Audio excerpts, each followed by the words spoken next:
what do we have out here? So this, at about 11:43 is when we got our initial dispatch. This came in as a train fire.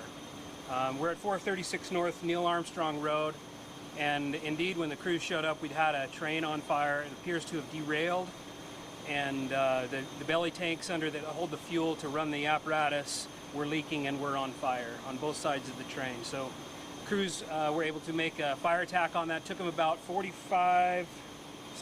took them about a half an hour to get that fire under control. And then the fuel was still leaking at that point. They subsided. They were able to put a patch on to stop the fuel from flowing. We did lose about approximately 50 gallons into the ground of that tank. We're estimating about 300 gallons left in that tank, but we've got a company that's responding now that has a contract with the rail company affected. They're going to be offloading the remainder of that fuel, and then they'll be dealing with this train in this position right now. So the businesses nearby are slightly affected by traffic. We've got some traffic problems right now because this train extends to the east, which blocks Amelia Earhart. That's the only intersection that we know of that's affected. So if anybody's trying to get through at Amelia Earhart at about 500 North, you'll be blocked for some time until this train is removed. Also on this road that we're on right now, on Neil Armstrong, as police and fire are in the area, the road is blocked. We've made some arrangements to have the people that work in these businesses, that there's apparently an ongoing shift change right now. And so we've made some arrangements to allow people to continue to come into work. It's not necessarily dangerous to be in the area, but there's just a lot of apparatus in the area.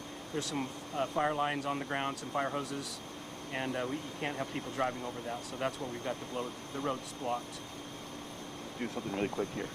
This branch is... I kind of felt that. I was wondering what was going on up here. When the wind blows, it rubs right against your forehead. And so, okay, so where the fuel came from, is it the engine that derailed? Its tanks broke, it kind of broke and spilled the diesel, or is it from one of the cars? It's actually it's from the diesel that runs the engine. Okay. So the train has they call them belly tanks, so they ride under the bottom side of the train, and that's what feeds the diesel engine that drives the apparatus. It actually runs the generator that drives the apparatus. But they're around 500 gallons total, each one of those, and when the train derailed, since they're on the bottom, it had made contact with some sort of debris, most likely, and that caused the leak, and probably the friction caused the fire. We don't know exactly at this point, but that's likely what may have happened at this point. And any idea why it derailed? Was it the track or the column of the engine? I don't have any information about that. The car itself has signage at Salt Lake, Garfield, and Western, and so this is an independent line. This is not a major thoroughfare. And I'm not sure exactly who uses this rail line at this point, but that is the train car that was affected, and they will probably have that information further about how it derailed and why it derailed. I'm sure there's going to be an investigation as far as that goes. The speeds on this rail here can't be that high because it's an industrial area. I don't know that for sure, but I would suspect the same. How many people responded initially? When you hear train fire, I'm sure you respond pretty quickly with a lot of people, right? Right. Well, so we have engine 9 is right around the corner. It's literally right about 4 blocks away from here. So that obviously is our first in apparatus, and then we have a Hazmat company that's also very close to this.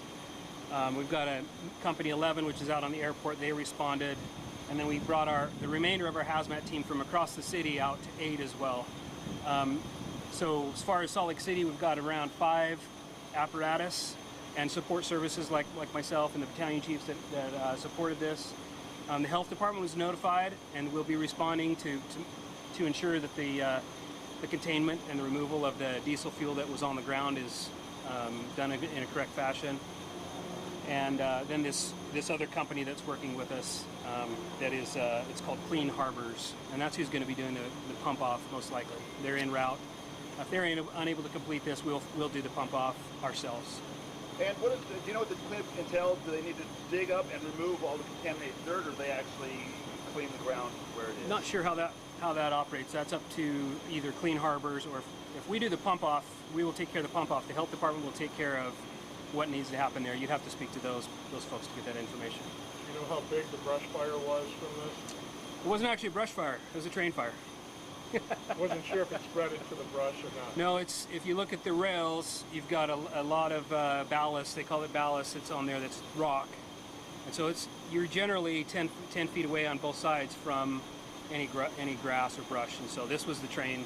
The fuel, I mean, I would say probably most likely the fuel on the ground, maybe the railroad ties, that was on fire. Do you know how long Wright Brothers will be closed over there?